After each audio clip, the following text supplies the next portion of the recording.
Hey there, guys, and welcome back to the Travis Damian Podcast, episode 62. We're available on anchor.fm/Travis Damian Podcast, along with Spotify, Apple Podcasts, Google Podcasts, and many more. If you guys have any questions you'd like to ask us, you can leave a comment in the YouTube comment section or leave a voice message at the Anchor link. Today, we're going to be talking about gaming and superhero news, such as the PS5 supply and Spider-Man No Way Home.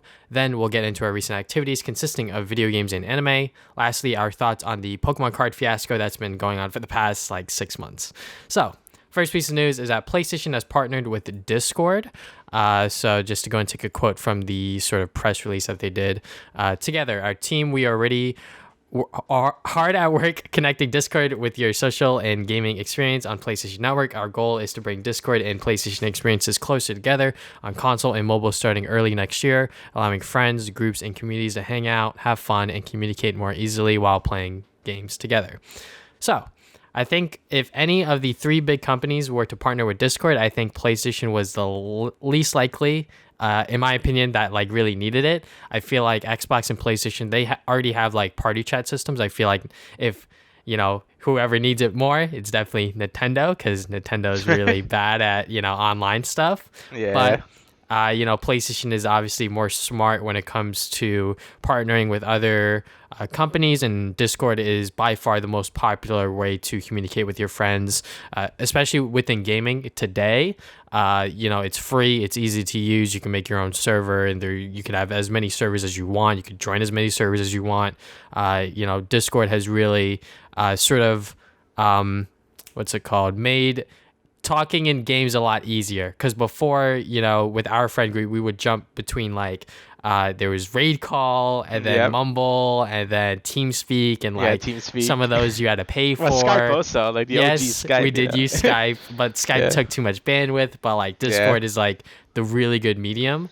And Discord partnering with PlayStation, I think that it's a win for Discord. It's a slight win for PlayStation. I don't feel like they really need it, but who knows? They'll probably, bring improvements to those that use PlayStation Online as frequently as they do. Yeah, I mean, again, like you said, it probably would have been better if it was Nintendo partnering with Discord, but I don't see Nintendo doing that ever. They're probably just going to stick to their weird, go to the mobile app and just talk on there, even though that's really dumb. But I mean, I don't really hear too much about PlayStation party chat. Usually it's Xbox Live chat. Everyone's always, or I don't know. That was during the 360 days. I don't know how it is now. But PlayStation voice chat I never really hear too much about. So maybe this is better for PlayStation to just have Discord as their main thing to talk with other players and stuff. I mean, it's probably not gonna obsolete their party system. Obviously not. But it'd be cool to have Discord on there. Obviously, it doesn't really apply to us because we just it's on PC and just do it like that. But for some people that strictly console people, this is a good thing, because Discord is probably the best VoIP thing currently. I can't really think of any other voice service that's better than this for just casual use. So especially during the pandemic, it's been good. You can do a lot of things on Discord, so it's pretty nice to see it going to be integrated with PlayStation consoles. Maybe it'd be cool if they you can stream your gameplay directly, how Discord you can share your screen and stuff. That would be pretty neat. So yeah, I guess we're just gonna have to wait until it comes out and see what exclusive features it might get for PlayStation consoles. But yeah, it's all good news either way. Yeah, I think that, if you're a PlayStation user and you use Discord, you're probably happy to go and see this partnership. But I'm sure that there's a lot of people that are just PlayStation, players, and they don't know what Discord is. And then, these changes might come in, and then they're going to be like, what the hell is this? Hopefully, they'll be able to integrate it well for them. Discord's already pretty easy to use, so I wouldn't see how they wouldn't be able to do that. But when new things happen, when changes happen, people are very upset about it, especially with speaking of Discord, they revamped their look, which people on Twitter were kind of upset about. It's sort of the whole minimalistic sort of revamping of brands, which I can understand, but it doesn't look bad. I feel the new way Discord looks now in terms of their branding, it's not terrible. Maybe a slight downgrade because it doesn't look as edgy or as gamer-like or whatever, but people use Discord for other things these days that isn't just to play games. Yeah, I mean, I honestly think it looks fine. The only reason I noticed, because I noticed it looks a little darker than usual, and then I'm they changed the logo a bit, and like the font for the Discord like name, I guess. I don't know. Mm-hmm. I feel like people always get like way too mad about this stuff. I'm like, who cares? As long as it still works fine, you know. Like when Skype was like changing stuff, you know, they were like it actually just became garbage. So like hopefully Discord doesn't become garbage, but you know, it still works just fine. So I'm okay with whatever rebrands you want to do. I don't really care. So. Yeah.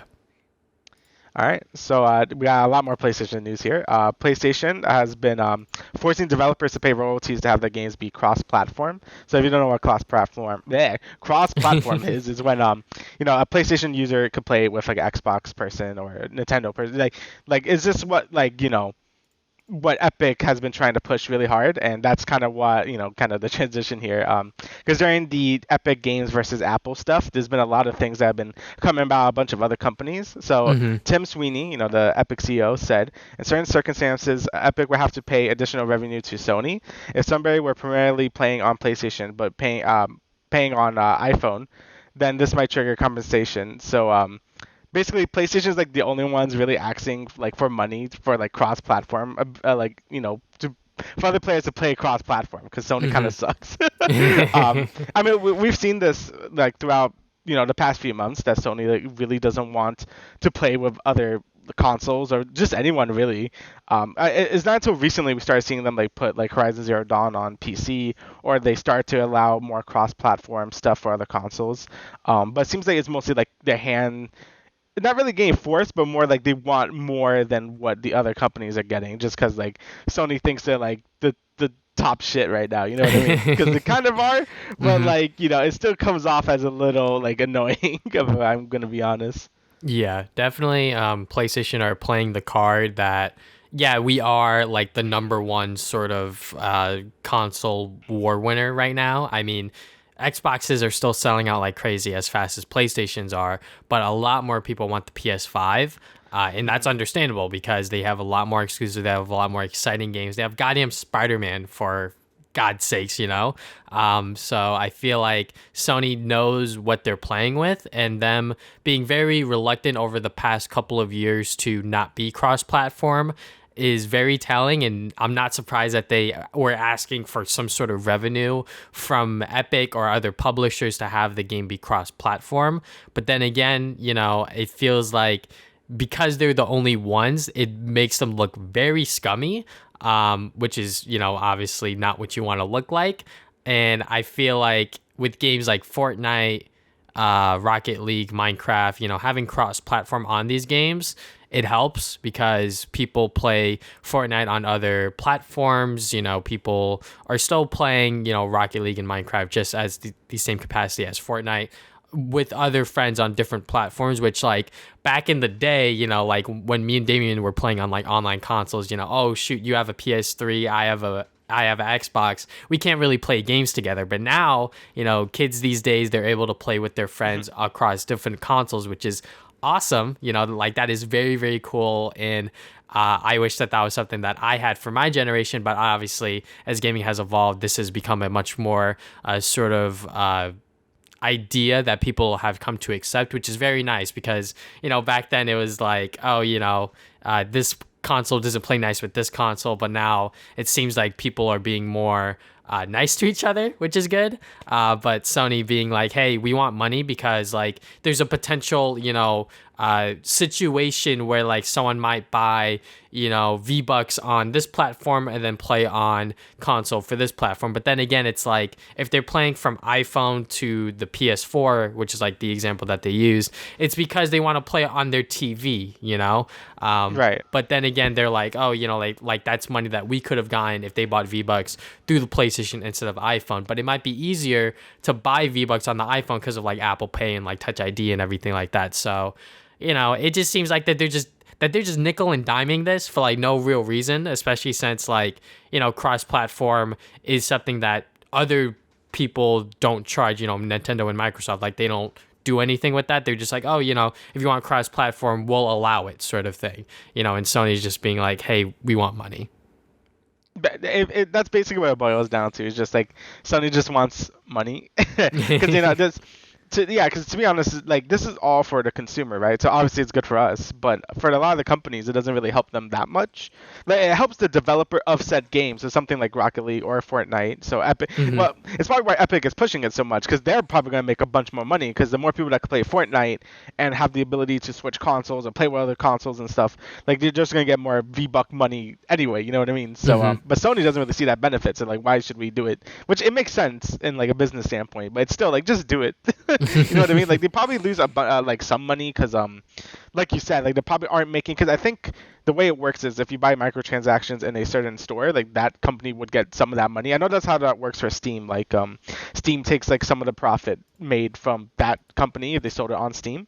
It's why a lot of companies were going to Epic because they had a less like they took less of a cut. Um, but yeah, PlayStation was just like, or I guess Sony was like, nah, we want that money. So, um, but hopefully this is just turning this around. Like, this is obviously something good for everyone, and Sony's just being butts about it. So, Yeah, I feel like that they're just trying to sort of, recoup the cost for what they're losing when they make PS5s right now. yeah, And this is like their sort of way of doing it.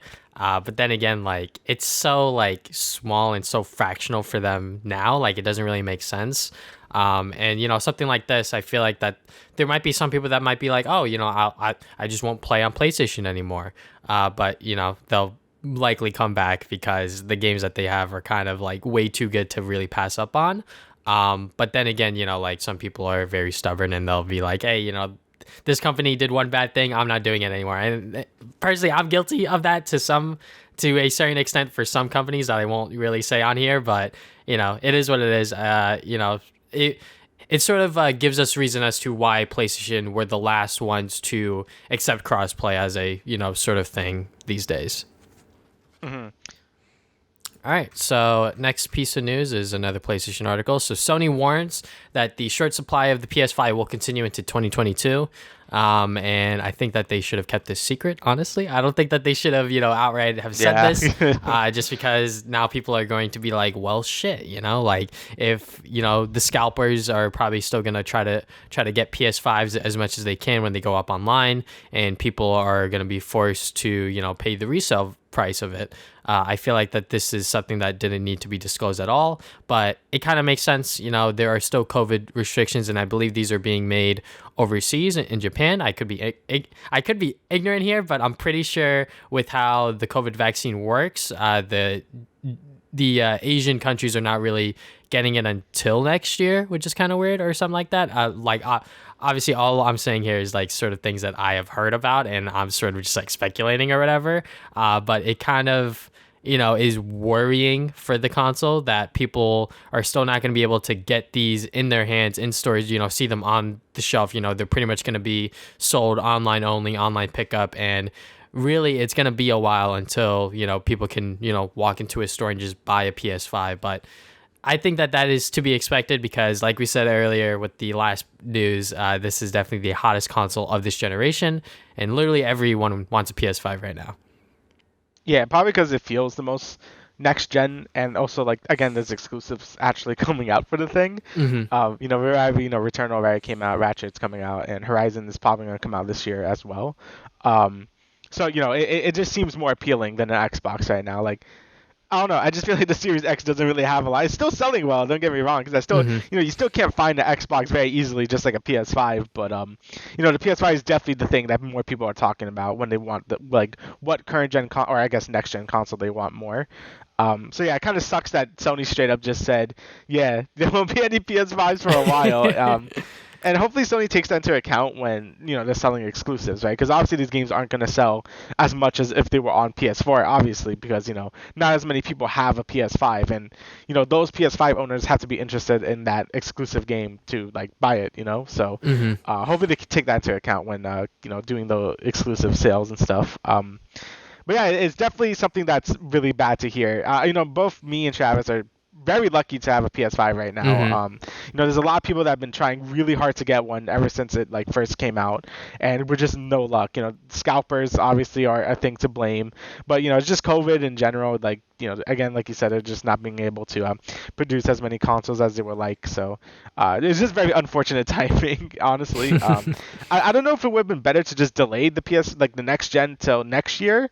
But they probably were already like, well, we gotta release these games, and like we already have everything already working, so you might as well just release it, even though it's in a shorter I guess development thing. But yeah, it's definitely like really saddening to hear for anyone that wants a PS5 right now, especially when like big games are coming out for it. Like again, if I didn't have a PS5 by the time Ratchet and Clank came out, I didn't know what I would do, man. That would have been very sad. David would have been like, all right, on eBay, all right, which one? Yeah, which one am I buying?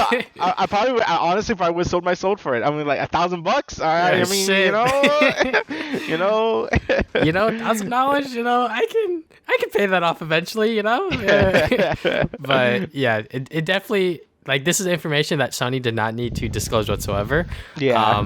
But, I was very lucky enough to get 2 PS5s. I didn't sell it. I didn't resell it for more than what I paid for. I literally sold it to my neighbor, and he just paid me what I paid for. And the reason why I had 2 was because the first one I bought was from Wal-Mart, and they didn't send me an email confirmation that I got it. So I was like, well, shit, I don't know if I actually got it. So then I went to Target, and they sent me a email confirmation. I was like, all right, I'm guaranteed at least one. I obviously paid for both. And then, he just paid me for the other one. But if that didn't happen, I would have asked other people around within my friend group, hey, do you need a PS5? I'll sell it to you for the exact price that I paid for. I wouldn't have tried to resell it. That obviously would have been the last option to do. But, I definitely would have taken steps at first to sell this to someone that I knew first for what I paid for. Because, reselling for a console, obviously, the profit margin's fucking insane. But there are some I guess ethical things that I keep in mind for when it comes to reselling certain things, which we'll get into more later with the Pokemon card fiasco thing.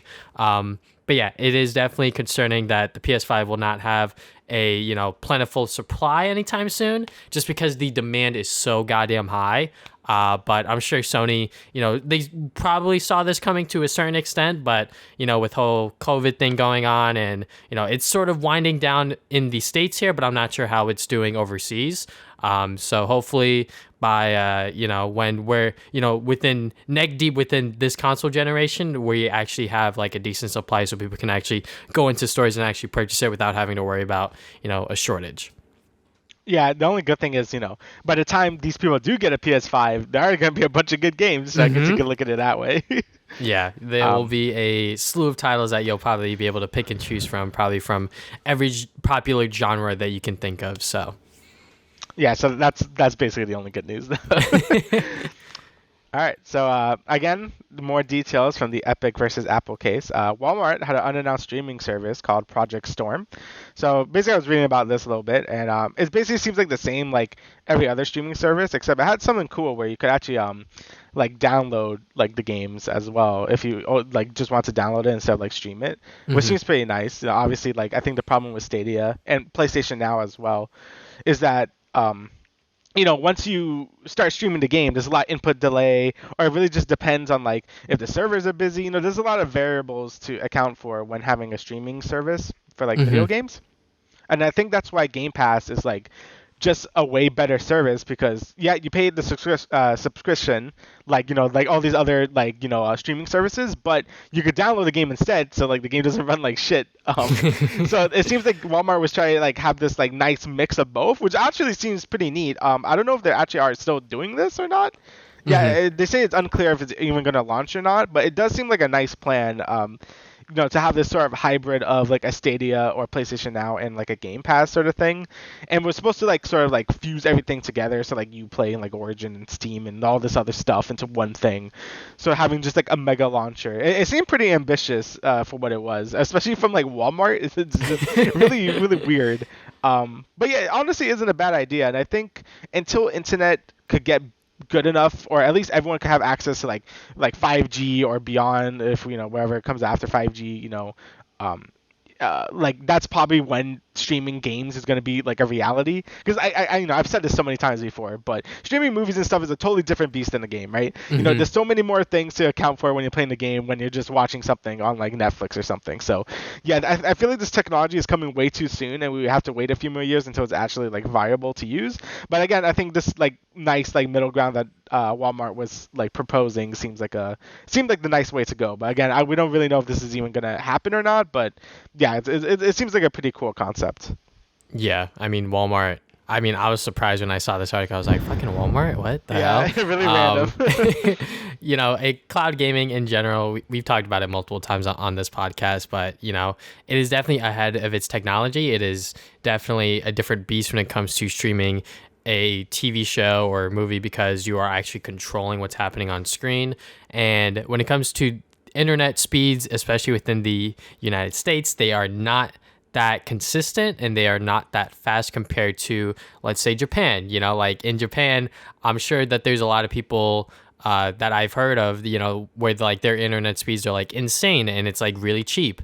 But here in America, some people are stranded with one internet provider and it's goddamn garbage. While, within my area, I have multiple different options I'm thankful for, but still like they're all like, scummy in their own way, and they're all, still trying to, get their bank in while you pay for like really mediocre speeds. And I think that with COVID, a lot of people realize that like, their internet's really bad.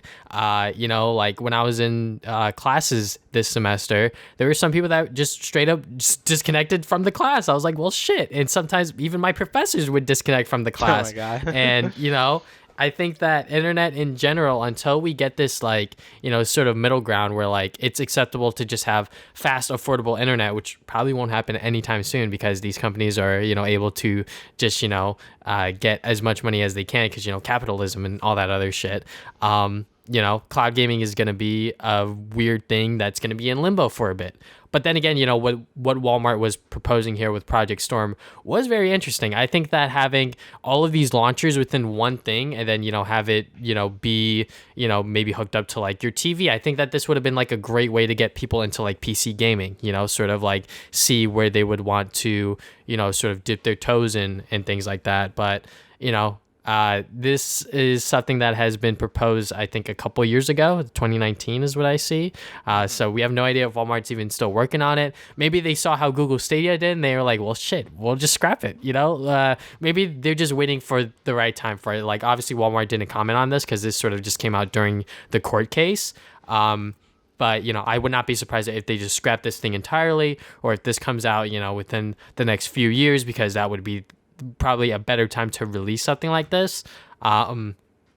Excuse me. But yeah, I think that cloud gaming in general, and I think that Walmart of all goddamn companies, proposing their own cloud gaming service is very interesting. Yeah, it kind of shows how much everyone wants a piece of the pie for like gaming, like with Amazon trying to get into the gaming market and now Walmart, like it just shows that.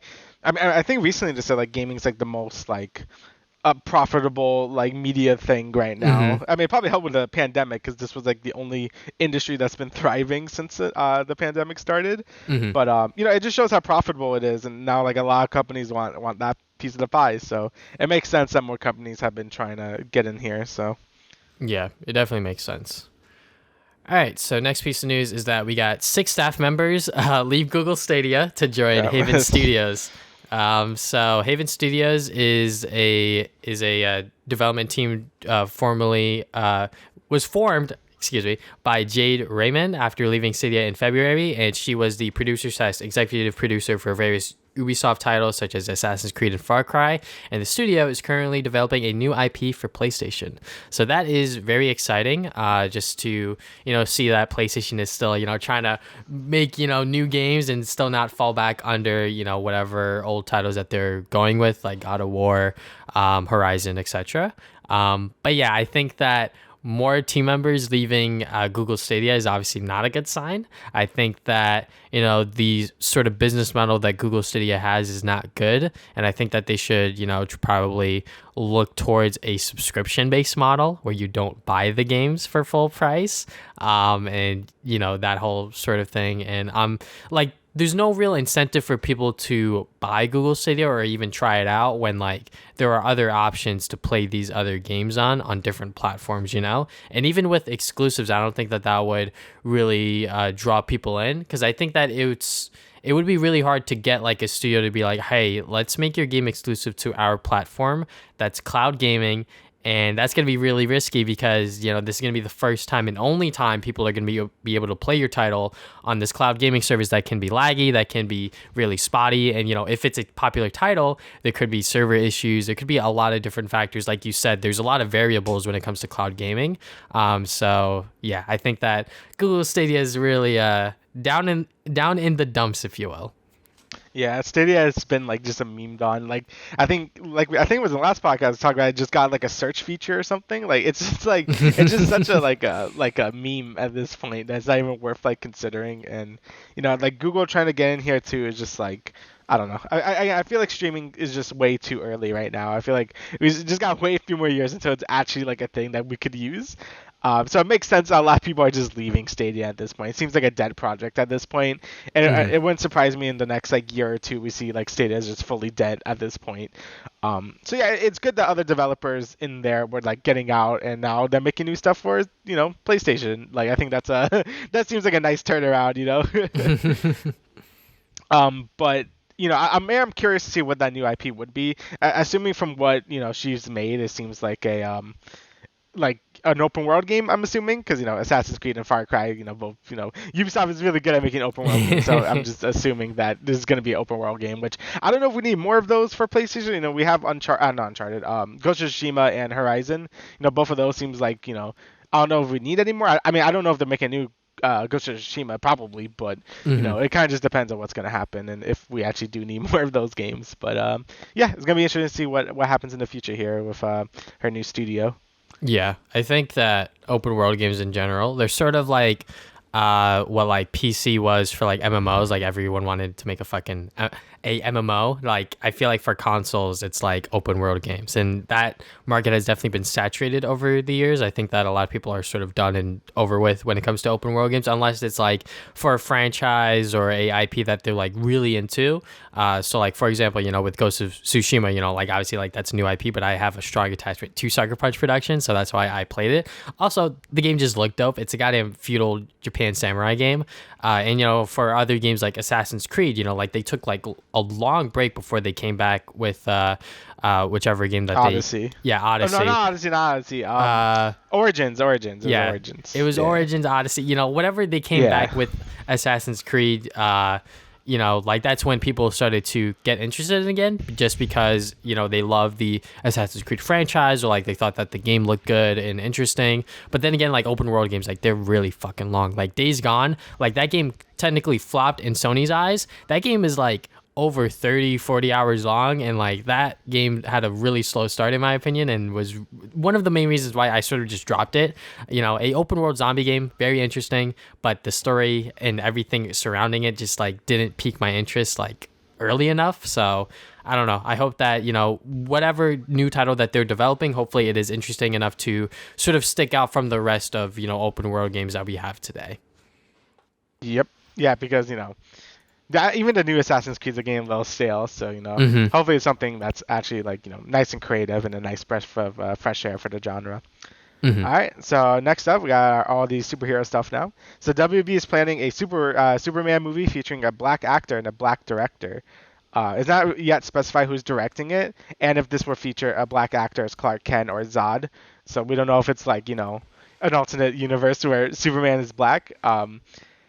And I mean, I'm like two ways about this, right? Like, obviously, I wouldn't mind like a black Superman or whatever, but I would like him to like be his own character. You know what I mean? I don't know if this is. I don't know anything about Superman. First of all, I mean, I know base levels of it, but like, I'm not that. I'm not like I knew about Miles before Miles became really big. Like that's what I'm trying to say. Like the good thing about Miles is he's his own character, but he's still like Spider-Man, right? Like still has the mantle of Spider-Man, but he's still his own character. It'd be kind of weird if they just made Clark Kent black, because Clark Kent is already his own character. It would be cool to like build up another like character but he's still like Superman, yes, but like he's like a totally different character instead. I mean, I feel like it's just like kind of weird to just have like, oh, there's a black like Clark Kent, like, you know what I mean?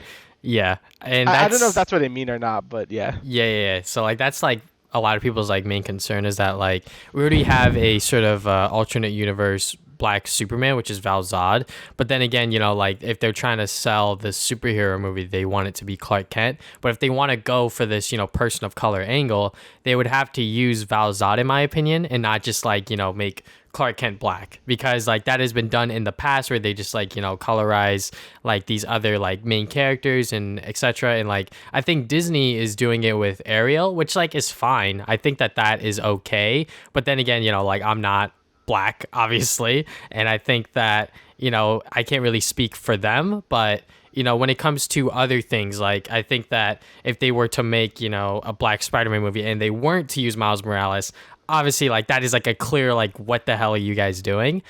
So I feel like that since we already have DC superheroes that are black, and we already have a black Superman character within the comics, which is Val Zod, it would be weird if they did Clark Kent but he was just black, especially since Clark Kent is such a white name. Yeah. Not to like I guess like be racist or anything, but like Clark Kent is not really someone like, I don't think there's anyone that is like I'm really like walking on fucking eggshells here, but like Clark isn't really a person, a guy name that you would associate with a person of color, if you will. But like if you have that name and you are a person of color, there's probably some meaning behind it from your parents, hopefully. If not, it is what it is. I'm gonna try to stop going on this tangent here. But my main point is that if they just make Clark Kent black, it's not going to be good. I think that a lot of people would much rather see Val Zod or even like someone like Static Shock. I think that they're already making a Static Shock movie with Michael B. Jordan being executive producer or whatever. So, I think that them just coming out and just being like, hey, we're just gonna make this character black, like I don't think that is the right move at all. If you are gonna do that, just make them a whole new character, just like what they did with Miles Morales in the comics. And obviously with Miles Morales, he has become so big within the past couple of years because of Spider-Verse and the video games. So yeah, just Hollywood and entertainment in general, don't be tone deaf and just make these characters black just to make them black. Make them a slightly different character. Make them their own person, if you will. Yeah, because it kind of just feels like they're selling like it's not like the brand recognition of like Clark Kent and not like but it just made him like black. You know what I mean? Like it just comes off as a little weird instead of it just being like another character. Again, like I said before, Miles is still Spider-Man, but he's also Miles. You know what I mean? Like he's his own character still with his own personality, his whole different thing. He's not Peter Parker. So hopefully they do that and they'll just make Clark Kent black, because that'll be, again, it's just like weird and it just comes off as like disrespectful in general, both to like the character and just like to like the black community as well. Again, I can't really speak for it because I'm Hispanic, but you know what I mean. Like it just seems like a little weird. Like let that person be its own person, because it stands out more. You know what I mean? Like like it's like what's it called? I think that within the Marvel comics, I think one of the iterations of Hulk, they made him Asian. Like I don't know much about this iteration because like this was when like Marvel was sort of just like creating like a bunch of other like diverse characters. This is when they were pushing Miles Morales. This is when they were pushing Sam Wilson as Captain America, etc. And some people were upset about this because like we want our Steve Rogers comics still, we want our Tony Stark comics, etc. But pushing diversity and pushing people of color within mainstream media, I think is needed, but you have to do it within a way where it doesn't feel phony and it doesn't feel like you're just, making this character a person of color just to make them a person of color. You have to make them a whole new character. You have to make them, their own origin story, their own sort of personality, make them different from the quote unquote white counterpart, if you will, which most of the counterparts are white, but if you're going to push diversity, just do it smartly and do it within the right way. Yeah, that's basically what we're trying to say. Like, about it, just do it tastefully. Make the own character, like you said, like give them their own origin story. Like I think Miles is still the best example of it, but And hopefully we see that with more heroes in like the future. But I think Miles is a really good stepping stone for a lot of like what could be like possibilities for these other heroes. So maybe Superman could do it as well. But I don't know. Also, I don't really care about Superman that much. So I mean, I don't either, but just be respectful when you're pushing diversity within entertainment. Is all I'm saying. That's basically it. All right, so next bit of news is the Miss Marvel costume leak, and I'm pretty sure wrapping is finished, or filming has wrapped up on this sort of a Disney Plus series. But yeah, the costume, it looks really good. I mean, as a person that has only read the first run of the comics and has seen her within, she made cameos within the newest Miles Morales comic and other, comics in general. I mean, the costume looks good. I think that Marvel is really, putting a lot of time to sort of hit these sort of comic book accurate, renditions of these costumes, especially since, when we saw with Captain Falcon or the Captain America and the Winter Soldier, if you will, with his costume, it was very accurate to the comics. And, some people didn't like that because they don't like that comic sort of costume to begin with. But I think that for their first, iteration of the costume, because, if you goddamn watch Marvel stuff, they change the costumes every now and then to sort of make them look different from one project to the next. So like, the Captain America costume from the first movie doesn't look the same as it did within the second one. It obviously looks very similar, but there's obviously slight differences, etc., etc. So for these characters, for them to, have their first appearances be within these Disney Plus series, I think it's fine for them to be super duper comic accurate. And I think that this one in particular looks really, really good. Yeah, I agree. I think it looks really good. Like, I'm not too familiar with Miss Marvel just yet. Obviously I'm waiting for the Disney Plus show to get more context on it. But from what I've seen, because she was in the Avengers game, right? She was like the yeah. So which might not have been the first introduction for people to see this character in, especially since that game didn't do so well. But go on. Yeah, so obviously, but probably a bad example. But I think just from her outfit, it looks basically what I expected it to look like. And it looks good. I think I like it when the Marvel stuff does like the more super comic book look for the heroes. Usually they do that and then they like move away from it to go for a more serious look. I think Captain America, his original costume looked very much like his comic book self, and then by Endgame he's just like, he's just Steve Rogers, like just running around, you know what I mean?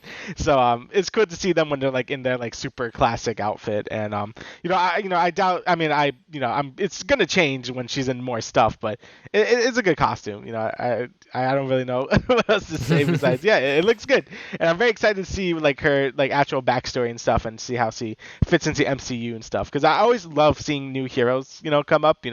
I think the MCU has proven that it could like take all these more obscure heroes and make them into like really big deals. I mean, even like Thor, like I didn't care about Thor before like he became like a huge part of MCU. Like even Captain America, like, I always thought Captain America was lame as a kid, and now I'm like, he was one of my favorite characters in the MCU. So I'm very excited to see what to do with her, and how she fits in. So yeah, definitely. I'm hoping for a coming of age story, vibes for this show, because, she is a teenager within high school, and I know what happens within the comics. So I hope that they pull elements from there to sort of, bring her story up to see how she becomes Miss Marvel, because the reason why she has that name is because, she looked up to obviously Carol Danvers. And she's going to be within the second Captain Marvel movie, which I believe is Miss Marvels or something like that. I forget exactly the name that they revealed within that little, reel that they did earlier last week or whatever. But,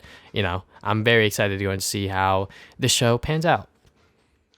All right, so next we got more Spider-Man No Way Home news, as in like, all right, it just like at this point it's just like please. So Andrew Garfield did like a little statement here in his involvement in the new movie, and he basically said he declined his involvement and he hasn't gotten the call yet. The context of this situation is that he was on like a podcast, and like the guy was sort of like trying to like tiptoe around it, and then like he brought it up, and then Garfield like cut him off. Was like, dude, it's so funny to him that like, if anything Spider-Man happens, because he has a Twitter account, I'm assuming he's like, sort of like one of those like no name people that just like goes on Twitter or whatever.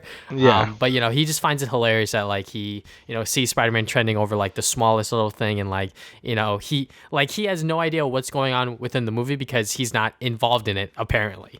And I think that him trying to sort of push this angle that he's not part of it, guys. He swears he's not part of it. I'm sure that there's a lot of people, including maybe me and yourself, that are like, maybe he's bullshitting, honestly. But I know that he loves Spider-Man as a character, and I know that when he took on the role for his movies, he was very passionate about those projects.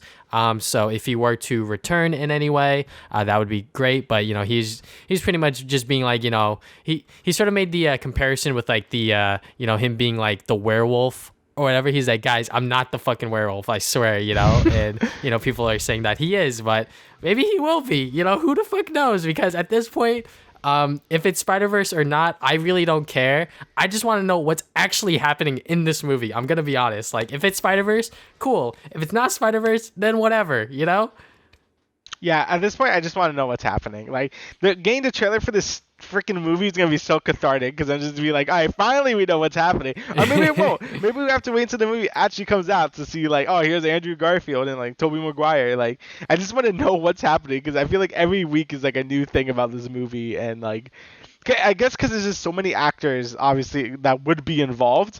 Like, you can just ask them things, and obviously they're gonna say no regardless, or you could just be like, yeah, like, I don't know. Except for the Doc Ock actor, that guy just Doc didn't Ock care. was just like, yeah, I'm in it. Like, you can't even say that, but yeah, it's been a mess. This movie has definitely been like, I just want to see the trailer, I just want to see what's going on, because it's either gonna be the most hyped thing ever, or it's gonna just be like, just a Spider-Man movie. So.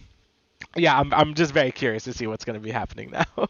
Yeah, either way, like, Marvel and Sony both know that this movie's going to make a shit ton of money. So, if they were to play into that sort of Spider-Verse angle, it would probably make a hell of a lot more money, depending on where we are by December this year, with the whole COVID thing, especially within America, because I feel like that's where most of the ticket sales go, for revenue especially.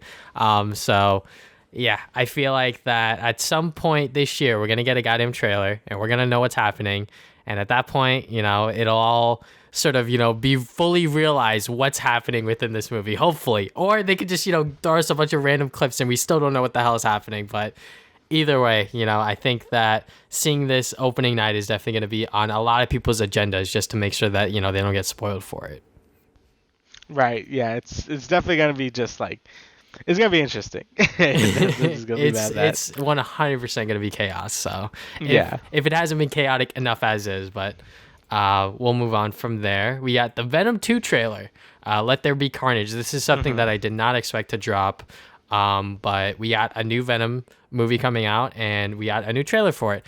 And as a person that has watched the first movie and was very much like, what the hell is this movie? This shit is so goofy and funny. I wish it was rated R so I could see blood happening, but they kept it PG-13 to get more ticket sales, which it did work, especially within the West or whatever. No, the East or East. Yeah. Within the East, I believe Asia really like loved this movie because I guess they just like Venom. But yeah, I mean, it just has the same vibes with the whole goofy thing with them sort of like playing off of each other. But it seems like this one's going to play more of a journalistic angle with how Carnage is going to play out, which, finally seeing Carnage in a movie, I think is interesting because I feel like most Spider-Man fans still don't know who he is. But, they probably seen him, like, oh, that's just the Red Venom guy. But, maybe this movie will, likely give a lot of people's first introduction to Carnage as a character properly. But yeah, I'm very interested to see how this movie's going to do, because the first one, despite me watching it, I was like, man, this shit's so goofy and dumb. I slightly enjoyed it, but at the same time, I walked out of that theater like, man, what the fuck did I just watch? I just want, like, Venom to be in the MCU. Like, I kind of hate that the first movie did well, because now Sony's like, oh, we can just make more of these. We don't need Marvel. It's like the only time I want like a monopoly, right? Like, I'm just like, just get Venom, please. Like, the symbiotes is such a major thing in like so many of the MCU stuff. So not having Venom is like just like weird, and like I don't know. I feel like Venom always gets snubbed. Like, he's such a major villain for Spider-Man, and like he's never been in like a good movie yet. Like he was in the end of Spider-Man 3, like at the very end, and then you got Venom. This Venom. I'm like, all right. And I mean, seeing Carnage is cool, like in live action, but like I also wanted him in a good movie. Yeah. And it looks like the fights are also gonna be like in the dark. It's gonna be raining. You know what I mean? Like, he's not gonna be able to see a lot of stuff because they probably want to hide some of the CG. I'm just like, all right. I haven't watched Venom 1. I probably won't watch this one either. Probably. And I don't know. When I see it, I just get sad because I'm like, man, I wish Venom was in the MCU. I wish Carnage was in the MCU. That would have been so sick. I've always loved Venom and Carnage, like ever since I was a kid, and like having them here now, I'm just like, it just doesn't feel right. Like, they could have been fighting Spider-Man. It could have been cool, but we got this instead. So whatever. I guess we're just gonna have to deal with it. Yeah, and I think the director straight up came out and was like, yeah, like this movie's like in its own bubble. Like, there's no Spider-Man. There's no nothing like that. Yeah. So, it is what it is. I think that, Venom, sort of having that attachment to Spider-Man, I feel like some people are just watching these movies to see if that will happen. But who knows? There's, business deals happening probably behind the scenes that we don't know about. And maybe Venom will, or Tom Brady's, Venom and all of this other stuff may mesh in with the, Spider-Man MCU stuff. But who knows, because there's definitely a lot going on here, but with this trailer, like I said, it has like very similar vibes where it's goofy, it's funny, but at the same time it's not that good either. But yeah, hopefully it's able to at least be a good time, because I definitely enjoyed myself when I was watching it, but I was like, man, what the hell is going on, honestly. But yeah, it's I just wish it was better. I just wish it was better. All right, so let's get into recent activities. So once again, I got a big ass list, so I'm gonna let Damien go first and talk about his things real quick. So what have you been doing, good sir? So I finished both Nier and Returnal. A lot quicker than I thought, because like school was over, so I was able to like binge them. Mm-hmm. So actually I'm gonna talk about Returnal first. So Returnal, apparently I'm cracked, right? Because I beat this game. I didn't technically beat this game yet. There's some post game stuff you could do after you beat the game, and I haven't done that yet. But for the most part, I have finished the game. I beat Act 2, which is where a lot of reviewers stop so they could review the game. So I'm like, okay, this is good enough to, like, I have a good impression of the game already. So just to give you some reference, some reviewers, got up to Act 2, the end of Act 2, which is basically like the final boss and stuff, in 30 hours. Like, a lot of people were saying 30 hours, game's pretty hard, but yeah, that's about how long it took them. For me, it took me 16 hours, so it took about half the time to get up to that point. So, and apparently it's not just, like, apparently it's, like, just me, because I've been, like, on Twitter or like on the subreddit and stuff, and like people are like, dude, I can't get past the first boss. I have like 12 hours and I'm on the first boss. I'm like, all right, these people either suck or I'm like good at this video game apparently. Not to flex anything, but I do feel pretty proud about myself. But yeah, basically the game, like I said before, it's basically like Enter the Gungeon or Risk of Rain with a AAA budget. So it's like Enter the Gungeon because it's a bullet hell. There's a bunch of, well, not a bunch of weapons, but there's some weapons with different perks and stuff that give you some crazy like abilities and stuff. And it's like Risk of Rain because it's a third-person shooter, but it's a lot more mobile and stuff, like kind of where the Enter the Gungeon influence happens, where there's bullets happening everywhere. You have a dodge roll with iframes, and yeah, you just kind of go and shoot. You go room to room, you get items and stuff. Basically plays like how you would expect a normal roguelike to play, but just with a really fancy coat of paint. And it works really well. Like the gunplay isn't anything to write home about, because you're mostly just like, you're focusing on the dodging and the shooting. Like the aiming isn't as big of a deal, since there's a lot of auto aim anyway. Because again, the main skill of the game is dodging the bullets and learning patterns and stuff, as you would expect from a bullet hell like this. But yeah, I think the game has enough variation in its runs to make it pretty fun. I wish it was a bit more variation, since I think I mentioned this also before, where a lot of the stuff and the items you get in this game kind of just feel like just stuff you put on yourself, like, oh, you do more damage, or oh, enemies explode when you kill them. There's no like cohesion in anything. Like in Isaac, if you get like a bomb upgrade, right? The game will actually make it so you get more bomb upgrades, so things synergize better. And that's just a thing missing in this game as well. It's just synergies. Like there's nothing that really synergizes with each other. Things kind of just go on you. Like you get stronger as the run goes on and you collect more stuff, but nothing feels like that special. Like in Gungeon, if you collect a certain gun and another item, they could fuse to make an entirely different weapon or item. Nothing really happens like that in this game, and it's not like Risk of Rain either, where you get like a shit ton of items and be like this crazy ball of like destruction. You're limited to I think only 16 passives. I think like 16 passives and 5 parasites. And parasites basically give you a good passive effects, but give you some downgrades as well. Usually the downgrades aren't like that bad, so you usually always want to pick up a parasite anyway. But yeah, that I think that's my major issue with this game as a roguelite in general is that the items don't really like feel great with each other. They kind of just feel like, okay, I'm getting stronger, but like that's about it, and it doesn't make it that exciting to like keep playing the game over and over again.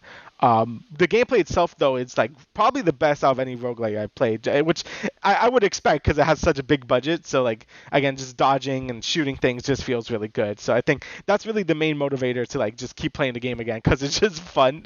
I really do love it a lot. The other big issue with the game, which is what everyone's really complaining about, is the no save and quit feature. So most roguelites you could just save and quit anytime you want. Like Isaac, you could save and quit after you clear a room and you'll be right in that room again. Gungeon, you will go to the new floor and you have an option to save and quit right there, so you could do the whole floor, when you're ready to do it. But most roguelites have the thing like Isaac where you can just save and quit and it just puts you back in the room you were just in. Returnal does not have that. Returnal, you have to beat literally the whole run in one go, which is a lot since the runs in this game are very long, especially if you actually want to like win, because the way you want to win is like basically complete all the floors. Like you could skip floors to just go to like wherever boss you need to fight, but that's not really recommended because you actually have to get like items to get strong. So yeah, you could do that and the run will be shorter, but you probably are gonna die. The best way to actually win the game is to like get upgrades and stuff like like how you would in any roguelite. But the problem with that is like each floor, usually there's like 3 floors. There's like 2 sets of 3 like floors.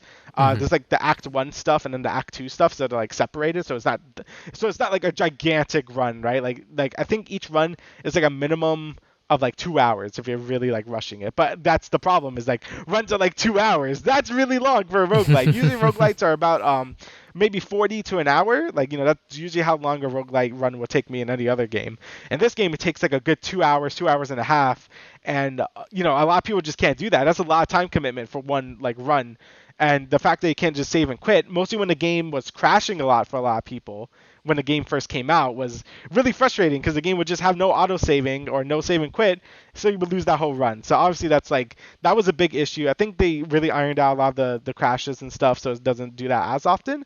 And they actually are looking for ways to make a save and quit work. But I don't know why it's taking them so long. I'm like, you just make it save and quit after every biome, like which is like a floor.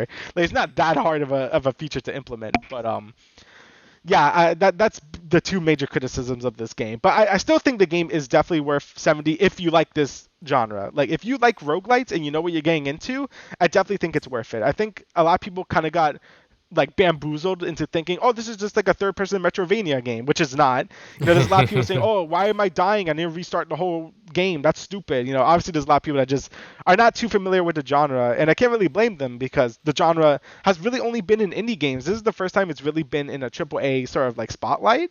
So having like people first introduced to the genre, mostly when this game is pretty hard for like a normal person. Like obviously I'm pretty cracked at this stuff because I played a lot of these type of games, so I'm pretty used to it. So it's pretty easy for me. But for a lot of people, this might be the first time they're ever playing a roguelite or just a bullet hell in general. So spending $70 on a genre you don't even know you like it's pretty bad. I think this game would have benefited from like at least a demo so people could like dip their toes into this genre or play a different roguelite. I honestly recommend playing Hades.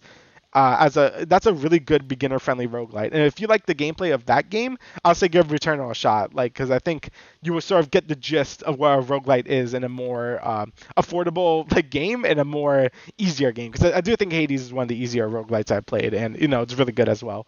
So yeah, if you're not too sure about the roguelite genre, I definitely recommend getting like a cheaper one and then diving into this one.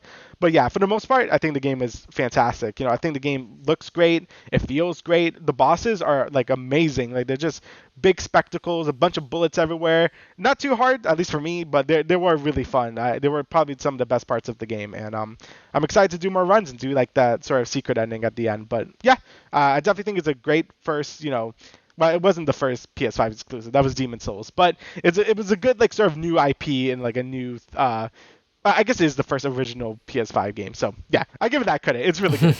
If you like the genre, I definitely recommend it. Yeah, I definitely yeah, go on. Yeah, just real quick. I definitely heard I think Donkey he like tweeted like he put like his PS5 on rest mode and then the game updated and then he lost his run and I was like that's fucked. But yeah. Yeah, that's definitely an issue because the developers literally said, hey, like the game doesn't save and quit. Put it in rest mode. It'll be fine. You'll save the run. And then whenever the PS5 updates the game, it deletes your run. So obviously you can see a major flaw there. And yeah, the developers finally get it. It's like, okay, well, add a save and quit. We'll do it. So they're working on it. So I say until that feature is added, then I think the game is basically like a 9 out of 10. I really enjoy it. And even though I was able to beat it pretty short, because I guess I'm good, I still think it's worth it. I think for most people, it's going to take about 30 hours to beat the whole game. So I think that's good enough length for it. But yeah, the next thing I played is Nier Replicant. I finished that as well. And I have to say, I think I like this game more than Automata. Not from a gameplay level. I think it's a lot weaker than Automata in terms of like actual gameplay. But in terms of story, I think it's a lot better. Automata had a lot more philosophical things. It did a lot of JRPG convolutedness, whereas like, it's not really based too much on the characters. Obviously it still is for Automata. There's like it's still things with 2B and 9S and stuff like that. But for the most part, it's more meant on like the overall themes of the game, and it could kind of go over your head and you kind of miss some things. That's how I felt when I played Automata. Nier Replicant is a lot more on characters on their struggles. It makes the game the story structure is really simple. Like your sister gets sick, like go help her, and that's basically the whole story. Obviously, there's a lot of like subtext and stuff going on. There's a lot of deeper lore. It connects to like Yoko Taro's, who's like the main producer of this game's other games and stuff. But it really isn't important. It's kind of why I like this game more than Automata, because it really focuses just on these characters of this game and just builds them up and makes them just like probably some of the best party members I had in a while. Like I really enjoyed all the characters in this game, and I think that's not something I can really say about Automata as much, because the game is really focused on just a few characters. This game, it also focuses on a few characters as well, but it's also like just the world in general. In Automata, the world's very like kind of like just full of robots and stuff. This one has a lot more people in it, so you just end up caring about a lot more characters in general. So yeah, that I could say I mean that's kind of just how I am with most RPGs in general. Like I think having a good central plot, actually this for anything in general, having a good central plot is great. You want an interesting story, an interesting world. Obviously that's all very important. But if you don't have characters you care about, it kind of just goes on the wayside, right? Like you kind of just don't really care what's going to happen. Like what's the point of investing in a story if you don't care about the characters, or if you actively hate characters? It's just like kind of seems counterintuitive. So this game does a great job making you care about each character. A lot of characters have a lot of struggles they go through. The game obviously isn't very happy. It's a very like suffer game, like make you feel bad, which apparently I really like in general. I love ReZero, Attack on Titan. I just like sad things apparently. I don't know why. It just seems like something I gravitate towards. I guess I just like the drama. But yeah, this game definitely has those same notes that like those animes hit for me. And I like it. And overall, it kind of ends on like a happy note, because they added a new ending exclusively for this remaster, and it was really really good. The original ending is all end kind of bittersweet. This one actually has a really nice ending to it, which I really enjoyed a lot. But yeah, in terms of actual gameplay, it's all right. I mean, you kind of just hit things. It's a standard action RPG. I know people always dog on turn-based RPGs, but I honestly think they're better than action RPGs if done poorly. I think a mediocre turn-based like game will always be better than any action RPG unless you make it like super like in-depth and stuff. This one's very much like you just hit things, you use some magic, and you level up, and it's all right. Automata had the had platinum making it, so obviously the combat was just going to be better in general. This one is still taking like that 2010 game it is and just sprucing up the combat just a bit, and it did a good job. But for the most part, it still feels just okay, and like the gameplay wasn't really my favorite part of the game. Luckily, you don't really fight a lot of things till like the later half of the game. Like the first half of the game is very much like just building the world, and there's just a lot of story. Like there's like some parts where the game is just like just read like a thing for like an hour, and I was like, okay, I'm okay with this. Like since that's my favorite part of the game is like the actual like lore and story and characters and stuff. So, but yeah, if you really like Nier Automata, I definitely recommend Replicant. And even if you want something that's more like dark with a nice like character focus and things like that with some weird shit going on, then I also recommend the game. It's honestly one of my favorite JRPGs in a bit, and it's definitely gonna be a game I remember for a while. I really enjoyed it, and I can't wait to see whatever if they ever do make another Nier in the future. You know, I'll definitely buy it because this was fantastic, even though it was a prequel. But you know, whatever, it's still really good. All right, so we got my big ass list. I will try my best to skim through some of these. So first up, new Pokemon Snap. I played like 2 to 3 hours of it. And this is like the only game I've been really playing, other than like Teamfight Tactics, which like has kind of taken over my life because it is kind of fun. But we did because we've been playing it so much as like our group. We did kind of figure out what the meta is, and it's kind of trash. But anyways, new Pokemon Snap. It's pretty much what you would expect from a new Pokemon Snap game. You're just taking pictures of Pokemon. There's a lot of tutorials in the beginning, which was kind of annoying for me at first. But I was like, hey, you know, like they just want to make sure that people know what they're doing and how. To play Pokemon Snap. So it is very interesting to, jump back into it and sort of, take these pictures, sort of get like the, really good pictures, get like those 3 gold stars or whatever. But I want to do a review on it. I'm not sure if I'm still going to do that because, it is like a 9-hour game and I play like 2 to 3 hours of it. So maybe I could, bang it out on like this upcoming Monday or something. But, new Pokemon Snap, I think that if you know what you're getting into, it's Pokemon Snap. You're just taking pictures of Pokemon. It'll be a fun time. Yasuke, this is the anime that I talked about last time where I said it was really, really good with like the first 2 episodes. By the end of the 6-episode run, I can't really say that. It is kind of meh. It's kind of mid, unfortunately. I think that a lot of it really boils down to things just happening because things just happening. There's not a lot of like explanation as to why things happen. And that kind of sucks. And, the fight scenes, the animation, like it all looks good. I really do like when, Yasuke is like, literally killing people. Like that shit is so much fun to watch. And sort of his backstory and his story was very interesting to see. But I think that the main storyline of him trying to, bring this girl to like this temple or whatever to sort of get her trained, or sort of like heal her, was, it was kind of whatever. And I think that by the end of it, it kind of just went like really like crazy anime shit where like it was just like, what the fuck is going on at this point? But yeah, I think that, if you're interested in it, check it out. It's only 6 episodes. It's on Netflix. You probably already have a Netflix subscription, but if you're not interested in it, you could skip it. It's fine. Toradora, this is a anime series that I have been told is like a really good sort of like romance comedy. So I gave it a shot when I was still in school, and now that I'm out of school, finally finished it, and it is really, really good. I think that sort of I could see why people don't like it, because like at a certain point, like in the middle of the show, like there's 25 episodes, so like there's like going to be some parts where it feels like what the hell's going on, like I don't really see where this sort of puts it into the plot. Like there's like multiple side stories going on, like there's a lot of characters within the show, but by the end of it, as like a comedy drama romance slice of life sort of thing, by the end of it I was kind of happy with it, honestly. I didn't expect myself to really like fall in love with it just because I've watched so many of these fucking animes at this point, like for this one, for people to be like this is like the best one ever, I was sort of like keeping my expectations sort of realistic, and it's good. I think that if you're trying to get into the genre, you can start out with this one, but it is 25 episodes, which might be kind of long for some people.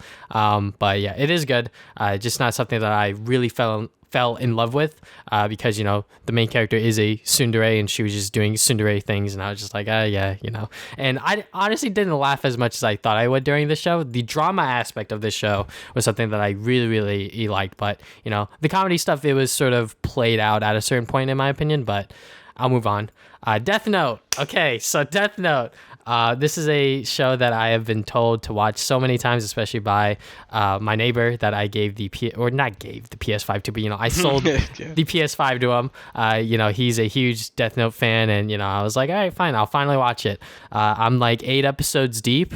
And it is like very good. I could see why a lot of people like it. I could see why it is definitely the most popular or top 3 on any list in terms of anime, why people love it so much. And yeah, it is really good.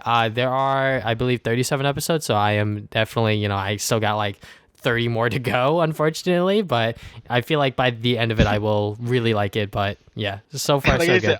Like I said, unfortunately. Unfortunately, yeah, unfortunately, there's more. Just gotta put the time in or whatever, because I'm like so used to watching like 12-episode anime where it's like just one and done. So watching something that is sort of a bit longer is a task in and of itself. But yeah, I'm very, very much liking it so far, and I'm wondering how it's gonna go, because like these characters are like fucking insanely smart. That's all I'll really say about it, because cracked, yeah, they are insanely cracked. Just because I came into this anime not really knowing much other than like, oh, Death Note, you fucking write your name in it or write someone's name in it and then they die. Yeah, don't write your name in it, but you just write someone's name in it and then they die. That's like the most that I knew about Death Note. So yeah, but now watching it is very good. I started Anohana because this is the anime that I believe Giga cried to or some shit. So I was like, well, shit, it's a drama, romance, slice of life, and it has like supernatural elements to it as well. So I was like, like this is definitely like up my alley, like 100%, fucking romance, slice of life, I'm in. And I'm 4 episodes deep. So far, so good. Supposedly, it only gets better after episode 1 because, on Trash Taste, they were like, episode 1's like the worst one. And I was like, what the fuck? Like, this shit was, it wasn't that bad, but, it wasn't like amazing either because I knew that like this is only going to get better as it goes on. But pretty much the story of Anohana is about this like group of kids that like they used to hang out all of the time during childhood, and then something happened and then they sort of like grew apart. So now they're like in high school, so like they're trying to sort of like reconnect and sort of find that sort of friendship that they had once again and sort of see where they are now. And it just shows that like something that can happen within childhood could really fuck up someone like mentally, physically, emotionally, etc. So it's really interesting to go and see how all of these characters sort of handle that. But yeah, Anohana, so far so good. There's only 11 episodes, so I will 100% finish it by the time we get to 2 weeks from now. And then the seasonal anime stuff, I'm gonna quickly breeze through it. My Hero, still My Hero. Tokyo Revengers, I actually catch up on because our friend Jeffrey said that it was getting good, and I was like, like it is getting better. I'm not gonna say that I'm like super duper into it, but it does take place within like a mostly middle school setting, just because they like go back in time and all of this other stuff that happens within fucking anime. But yeah, Tokyo Revengers, it is a seasonal anime that I am currently I'm all right with. The genres that it is in, it's action, drama, romance, supernatural. So yeah, it's definitely mixing a lot of things together. But yeah, I mean, it's all right. I'm not going to say that it's bad or anything, but it's whatever to me. Don't Toy with Miss Nagatoro. I guess I'll also talk about the manga here too, because I recently got volumes like 1 through 6. I believe I read up to volume 3, which I read these before I go to bed because they're like very easy and like very fast reads that I can just read it and then just go to bed, just fucking knock out afterwards. But Nagatoro is another bully / teasing manga, and I am really liking it. I think after reading the manga and watching the couple of episodes of the anime that I've seen so far, I really do much sort of like understand it more now. It's pretty much like teasing Master Tagaki-san, but in a high school setting, and the fucking girl's like really brutal, where she calls him a virgin and like a creep and a pervert, etc., etc. But like there's like a clear like dynamic where like she kind of likes him and he kind of likes her, and they're sort of like tiptoeing around that, which like makes it cute when I'm like reading the manga and I'm like, like they actually do care about each other. But when it comes to like the anime versus the manga, like just like with Tagaki-san, or maybe not just like Tagaki-san. Like this one very much like jumps between like various chapters, and like it doesn't really sort of stick to like the sort of going like from chapter to chapter. It really does jump between like different storylines for the anime. So like for example, like episode like 2, for example, it'll take something from like volume 3, and then like they'll jump back to like volume 2 within the manga, if like that makes sense. So like Right. as I'm reading the manga, I'm like seeing like these new stories, but I'm also seeing some ones that I've already seen animated, which is fun and all. And you know, I am liking it. I'm a Nagatoro fan, if you will.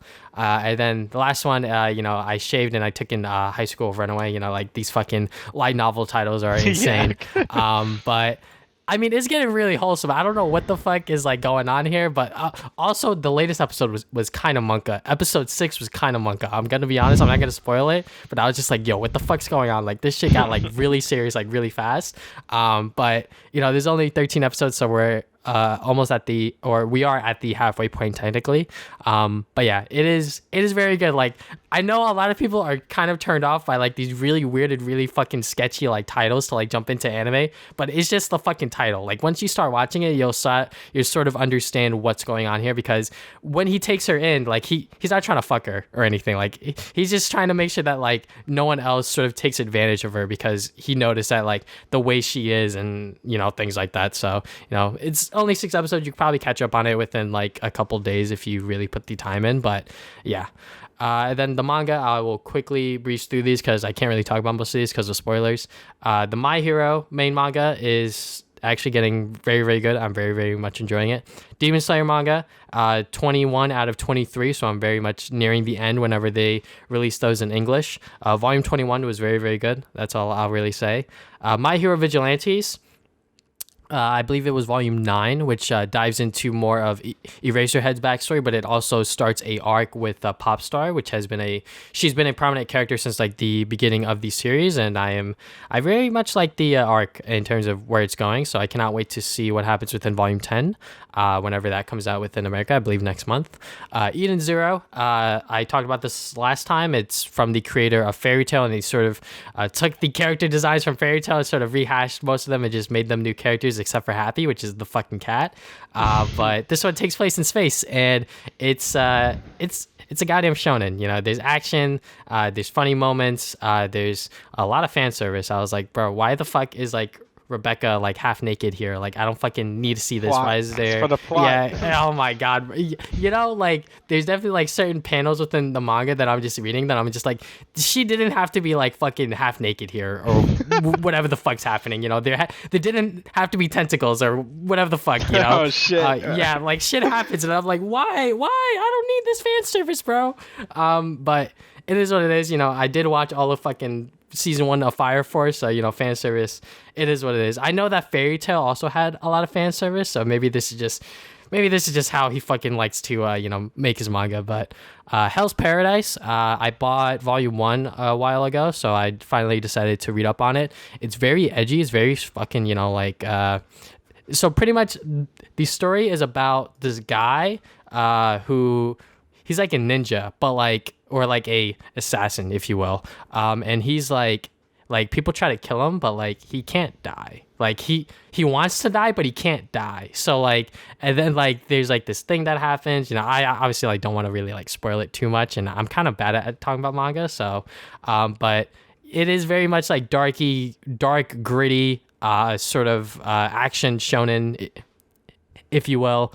And I didn't know this, but this one's actually like sort of labeled as like explicit content. And I was like, what the fuck does that mean? Is there just gonna be like a ton of blood, bro? Like randomly I like turned a page and then there was just a fucking titty. I was like, what the fuck is this? There it is. I was just sitting like in my car like during my break at work. I was like, I hope no one fucking like knocks on my window or whatever, because like there's just a fucking titty hanging out here. Reading, Travis? Oh no. But yeah, I was definitely like, bro, I didn't fucking know, because then I went back to the front cover and I was like, oh, it is explicit content, because like when you buy stuff from Barnes and Nobles and like it's manga and it's like explicit content, they'll have it like wrapped. But I guess this one wasn't fucking wrapped, because I bought another manga, which I might talk about in a future episode. Let me just pull up the fucking name. It was fucking Put Them On Me, Tagakiman-san. Yeah. That shit sounds sus as fuck. Don't mind me. But, that one was wrapped, which is like very clear why it was wrapped. But this one wasn't. So I was like, what the fuck is this titty here? But Hell's Paradise, so far so good. Obviously, it's only volume 1.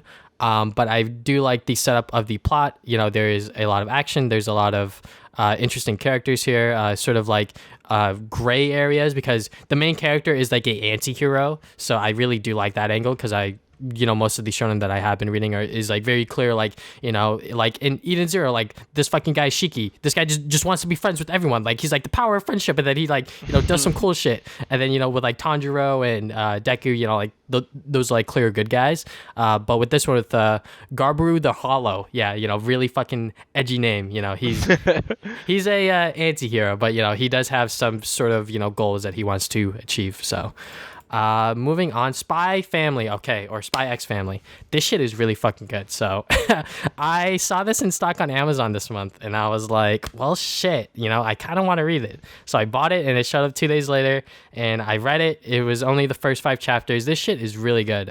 So it's pretty much... it's about this guy who's like a really good spy, right? And like his next mission is to make a family. So he's like, fuck, how do I like get a kid, and how do I get a wife within like 5 days or whatever? So like he has to, find a kid. So he goes to like a foster home, and then he has to find a wife. So, he has to like, talk to people and et cetera, et cetera. There's action, there's comedy. It's sort of like a thriller, because it's, like espionage sort of stuff. And it's just really fucking cute and wholesome. I'm going to be honest. Like whenever there are like panels with like the kid character, and like by the way, like every single person that he recruits into his family is like special in a way. So for example, like the kid, like she can read people's minds. So like when the spy guy Lloyd, like when he's like thinking about like his mission and stuff, bro, she's looking at him like fucking petrified. She's like, he's a fucking spy, but like he doesn't tell her that, and he doesn't say that to like his like wife, quote unquote, either, which like she's a fucking assassin too, which I was like, what the fuck? But like those are like slight spoilers, but then again, like if I don't tell you that, like, me saying this, sort of like spy has to like get a family, like that shit sounds boring. But like when, you have these other elements in there with like the kid being able to read minds, and her character being like very funny and very cute. Like whenever I see her, interact with these characters, I'm just like, man, I fucking love this shit. It's very hard to come by with the manga, like physically. Like volume 2 is like sold out everywhere. Fucking volume 3 sold out everywhere. I saw volume 4 at Barnes & Nobles, but I didn't buy it because I was just like, shit, I can't fucking read it. So I might as well just wait to like buy the other ones. But I'll wait for next month, because I'm not supposed to buy anything this month. I've like made a challenge for myself, but I did buy this one thing because I was like, shit, like if I don't buy it now, I'm not sure when I'm going to see volume 1 again, because I really do want to read this, and I'm glad I did, because Spy Family is really fucking good. If you want a sort of like manga only series to really pick up and read, and it's currently ongoing, this one is not that bad to pick up, because it is funny, it has action, it's a sort of spy thriller sort of angle too, so very, very good. Nagatoro manga, we already talked about that. Teasing Master, Tagaki-san. I just want to say the volume that I read, volume 10, it had a dog in it, and it was really fucking cute. That's all I really wanted to say. But yeah, Tagaki-san, I still fucking love it. But yeah, so now I got all that shit out of the way. Let's talk about the whole Target fiasco with them suspending sales of Pokemon trading cards, because this has been a topic of discussion for a while now. I think we've talked about this at least once on the podcast, maybe not like extensively with like the Pokemon card thing that's been going on, but me and Damien have been following the whole Pokemon card rise ever since like Logan Paul's videos and Pay Money Wubby's video. So just to break this story down in general, so Target has decided to temporarily suspend sale of Pokemon and sports cards in stores. So pretty much what caused this to happen was that a fight broke out outside of one of their locations. It did involve a gun. So I believe the stores surrounding that Target had to like go on lockdown because of that. So the corporation is taking caution for their guests and team members to suspend the sales of these cards in store to make sure that this shit doesn't happen at other locations, which is a smart move and obviously the correct business move. But obviously, like, to those people that want to still, or you couldn't even like walk into the Target location and like buy the cards casually. You had to like go to like guest service because they would have it back there to make sure that people were buying like just one of like whatever series that they wanted. So what caused this to happen was that people would like camp out or like wait in line and like sort of like hover around the card section on Fridays to wait for the vendor to show up. So like obviously lining up and crowding is not okay, especially since we are still within a fucking COVID timeline. Like COVID is still a threat, people, so we shouldn't be, you know, making crowds and sort of doing this whole thing, which is why the PS5 and Xbox are still like online pickup only for like all of these retailers. So yeah, these will still be available online, and I believe the competitor Wal-Mart will still be selling the cards in person. So just to sort of, you know, I guess break this story down bit by bit, like, David, what do you think about, you know, the whole Target deciding to not just sell these in store anymore? So, like, it makes sense because people are, like, weird. Like, I mean, it's like, you know, if they're gonna, like, be fighting and stuff and, like, they're camping outside for these Pokemon cards, it might be for the best now to just not like have them around if they're going to be causing that many issues, you know, like like having to like pay attention so much just for these Pokemon cards. It doesn't seem really like, you know, like what's the word for it? Like Worth the feasible, I hassle? guess. Yeah, worth the hassle. There you go. It's not really worth the hassle to really put up with this. So just like maybe just selling it online or whatever would probably be like the best option at this point. Because you know you get crazy people like this, and you know like having people like you know cause violence for no reason just for Pokemon cards, and also like the health safety again with the COVID stuff with the you know people are like lining up and stuff. That's also like not a good move as well. So it makes sense why they would be doing this. You know it sucks for everyone else. Like all the normal people that just want Pokemon cards, but now they have to just like not, you know, they can't really find them in the stores anymore because like crazy people like this, you know, it kind of just sucks for everyone. But it's kind of just like how this stuff kind of goes at this point. You know, you got a few bad apples, kind of ruined it for everyone, and that's kind of what's happening now. Yeah, and I think them moving it to online is the only option right now because it obviously now sucks because now you have to go on Target.com and you're competing with everyone in the United States for these cards now. That's a good point, yeah. So like that sucks instead of like competing with like just the people within your local area. But then again, you know, like scalpers, resellers, like this shit is just terrible and it sucks. And you know, I will always point this out that like ever since Logan Paul started making videos and he started getting interested in Pokemon cards, this stuff has been getting out of control, which honestly, when I saw him doing this stuff at first, you know, and like Pay Money Wubby's video, I thought that this would only affect the old school stuff, but it has actually affected the new school stuff, which is kind of weird. And I think it was also because there were Charizard cards within like the newer sets, so people were trying to get, you know, the nice shiny holographic Charizard card to, you know, sell online or whatever, or have it for their own collection. So yeah, I think that this definitely sucks, and I think that Target really, you know, they're just trying to play it safe. They're just trying to make sure that their store doesn't end up on another news headline where like violence happens because of these goddamn cards, you know. And this has been a battle within the stores for the past couple of months, you know, having to limit the sales of these cards, having to sort of lock these cards behind you know, guest service, or you know, actually have to like put like security locks on like the big like Pokemon boxes as well. Like, you know, like it has been getting crazy. And I think that, you know, like 8-9 months ago, you know, you could walk into any Target location and just buy Pokemon cards casually because no one really wanted them that much. You know, they were mainly for Pokemon collectors, for kids even. And it sucks for the kids these days that want them because, you know, now they live in this world where everyone wants them because they can make a quick buck off of it, which, you know, it sucks. And it really is tragic with the whole like reseller and, you know, collectors sort of aspect. Yeah, like, you know, it kind of sucks when like there's people that genuinely really like, you know, the Pokemon cards just to collect them, you know, because they have some really good artwork. Even as a kid, like most of the time I would just get the Pokemon cards because I just like looking at them. You know, they have some really cool artwork, really creative stuff on there, and I know a lot of people like it just for that. You know, have binders full of them, just for collection purposes. So it kind of sucks that that's kind of getting beaten out by the people that just want to sell them and just like looking to make a profit.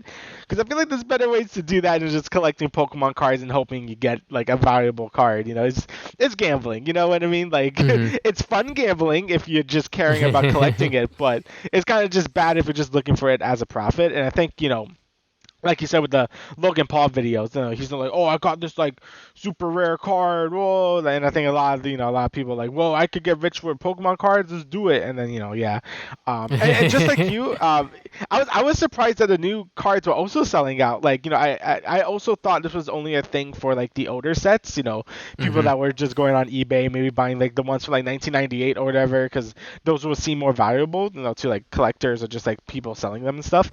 I wasn't really sure if it was gonna work with the newer, sets of cards, but apparently it is, and people are still going crazy about it. So yeah, I mean, whoever, I think Wizard of the Coast makes the Pokemon cards. They're probably really happy about it. They But, used to. They used to. Oh, they used to. Yeah. Okay. So I believe at a certain point, the Pokemon company sort of just like took over and just started doing it themselves. But Okay. Wizards of the Coast, they make Magic cards. Yeah, make now, Magic. so. Yeah. Okay, I knew they made Magic also, like that's like the main thing they made. But I knew they also made Pokemon cards, but I guess that was before then. Well, okay, Pokemon Company, not like Pokemon Company needs more money, like come on. But yeah, it's definitely been like an issue. Like I've seen some people that actually really do care about Pokemon cards. Like man, it kind of sucks that that we just can't collect them because everyone just want to make a profit about it. So. Yeah, and I know that there are a handful of collectors that got back into the hobby because of everything that's been going on, which is like a good thing. But then again, now everyone's trying to get them, and I think that these mid 20s, 30, 40-year-olds, trying to resell them and make a quick buck. I think that people that are sneakerheads really saw this within their sort of collecting sphere when people were like, oh wait, I could like flip this shoe for like triple, quadruple, however much I paid for it, which you can do with Pokemon cards. And it kind of sucks that it has come to that. And from the perspective of someone who is mainly a collector but has done some stuff in the past where I would resell Funko Pops or resell certain things within my collection, which I think reselling stuff within your collection is different, because I recently started doing it just because they're just certain amiibos, certain collectibles that I just like don't see value within my collection anymore, where I'm just like, well, I don't really want them anymore, so I just resell them and just make my money back and then some. Like that's like my main goal when it comes to like reselling my collectibles, is to at least just get my money back. But when it came to me buying those Funko Pops, like I was definitely being a fucking scumbag.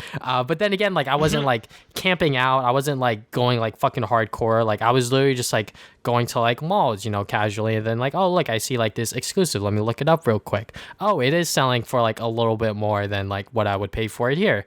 Maybe I'll buy it and resell it. But what I learned quickly when I was doing all this stuff was that like this shit's a fucking pain. So I was just like, I hate doing this shit. So I just stopped doing that. And also I just hate Funko Pops. Like no offense to anyone that collects them. Personally, I just don't like Funko Pops. They just look really bland and boring, and there's just so many of them.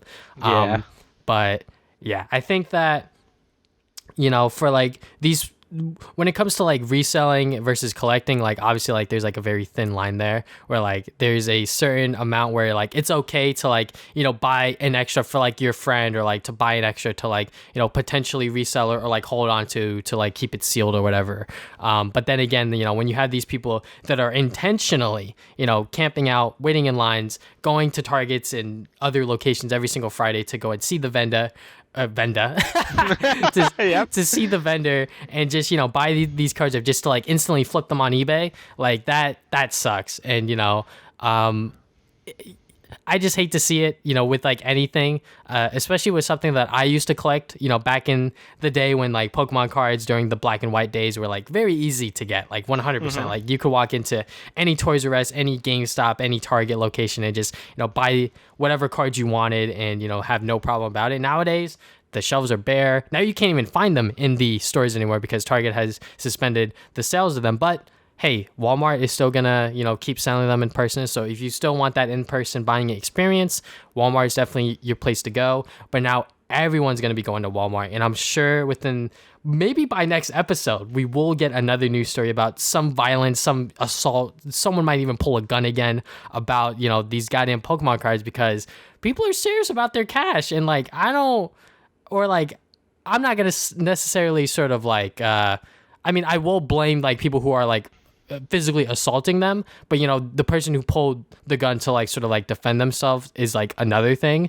which is like a whole other like sort of political issue that I won't really get into. But like I think that people they'll do what they want within this goddamn capitalist sort of society. And, Pokemon cards, Pokemon cards is just like the sort of biggest thing right now that people are looking to buy and resell. And, sneakers are still up there along with other, valuable high-end items. And Pokemon cards are just a part of it, which is like very strange because I don't think anyone in their goddamn minds, especially within, the past 5 years, would think that like Pokemon cards would, have a second boom, if you will. Right. Yeah, I mean, to go more with the reselling stuff, like I've never resell things. I've never really been in that thing. Every like collectible thing I would buy, I just kind of keep forever, because it's too much of a pain in the ass to like resell it. That's kind of the point, right? Like, yeah, it's a pain in the ass. So, like these people that are just buying all these sets just to resell them, like, is it worth it? Like, I feel like you're not even making that much of a profit unless it's like a really valuable thing, which is like pretty. Obviously that's the hard part to get with when you're buying like a set of cards. Right? Like, you obviously are not gonna get like those really rare cards, so it kind of just feels like you're wasting your time anyway. So I don't know. I just feel like this is something you should do just as a collector. If you have passion for it, collect the Pokemon cards, and then if you don't get the card you want, you would just like either trade them or like sell them at that point. But I don't know. I just feel like having all this happen more just to make profit and people are killing each other just seems like just weird. I'm like, I keep saying this. I think there's better ways to make money. Like, honestly, I would be less mad if you like sold drugs at this point. Like, I'm like, shit.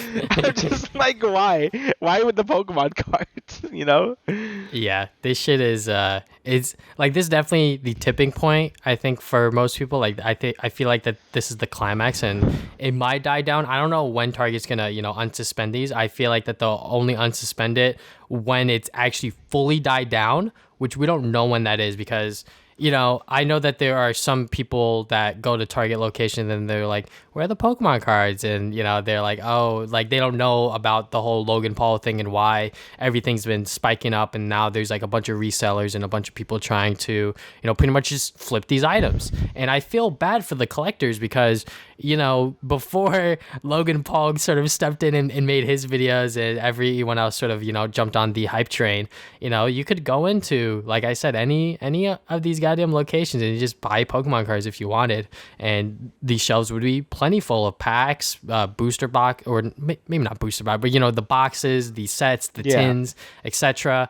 Now it's like slim pickings. Like, it is crazy. So I'm not sure when this is going to end, but if there are any other developing stories, we will definitely cover. But I think that, especially with COVID going on, people lining up for cards is a little ridiculous. And especially when they're like so old, like, it's like, bro, like, it's very clear that you're not collecting these unless it's like sports cards. I know that there's a lot of older people that collect sports cards, which is like another story. But when it comes to like Pokemon cards, like, if you're like in your 30s and 40s, like, that was definitely past your time, bro, like 100%. But people are into weird and interesting things, so maybe they're actually collectors. But for the most part, most of these people that are lining up and sort of trying to buy these things in bulk are 100% trying to sell them.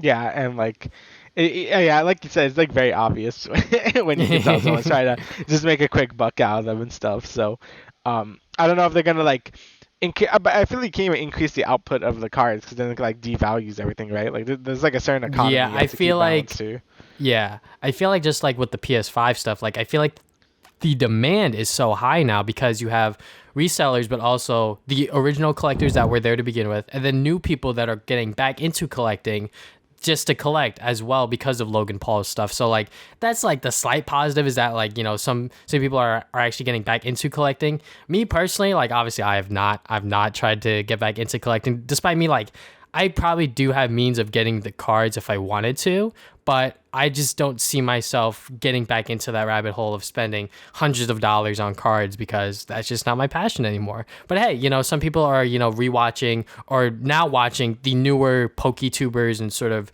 just like watching them open packs, and, they're like, hey, like, they want that excitement themselves and they want to open packs, see which cards they could get, learn about these new Pokemon, and, they still like Pokemon like that. But, me personally, it's been a long time since I've gotten into the Pokemon card stuff, and there's a reason why I sort of phased out of it. And 100% this stuff that's been going on is another reason to sort of stay out of this whole Pokemon thing. But yeah, it definitely sucks because the the demand is just so high because of just so many people wanting to buy it. But I don't know if they're going to increase their output or if, anything's going to happen now, if they're going to do it all online only, which I think that would be really bad because you can have people with bots and even more scalpers on their eyes on it. So, yeah. Yeah, it's definitely a hard situation to like balance it out. Like, I think the only thing to do is just to wait it out and just like wait for the hype to end, which it probably will soon. Like, I don't expect this to like obviously keep being like a hot selling thing. Like, it's probably is gonna like drop at some point. But yeah, I think that's the only way. Like, if you're into collecting the Pokemon cards, I think the only way is to wait it out at this point and just like hope you can get your hands on some of the newer sets. But at this point, it's just like, yeah, you just got to wait it out for these people to get out of the scene. Yeah, and like if you're trying to like collect the current sets, like best of luck to you because like it is definitely very, very hard to get a hold of even like a single pack because people are they're literally buying everything. So. Yep, and I mean I actually went to my like I was cleaning out my room yesterday. I'm like, oh yeah, look, I see my old Pokemon cards. I look at them. I'm like, yeah, those were cool. It's too bad you can't get anymore. But yeah, it's definitely something I can see like people are like. Again, I think all the artwork is super cool. Yeah, I've never really been into it that much, but yeah, like this new hype phase of it does make me think like I could buy a pack or two at some point. Yeah, like at some point in the future, if I see them on the shelf where like it's not going out of stock or out of fashion, if you will, maybe I'll buy a pack or whatever. But it's not something that I'm sort of dying for. Which like I said, best of luck to these actual collectors because it must be rough. Yeah, it's actually like crazy. Yeah, because I know for a fact, like if you don't go out and try to look for them today on Fridays, you're pretty much not going to find them tomorrow or whatever because everyone's buying them. It is getting ridiculous. And with Walmart still selling them and Target not selling them anymore, Walmart's definitely going to be the hot spot and something's going to happen 100%. I feel like. Yeah. So yeah, that's best of luck to the Walmart employees. Yeah, best of luck to them. Best of luck to the collectors. But is there anything else you'd like to add, good sir? No, I think that's everything. All right, so thank you guys for listening to this episode of the Travis Damian Podcast. We will see you guys 2 weeks from now with another episode. Later.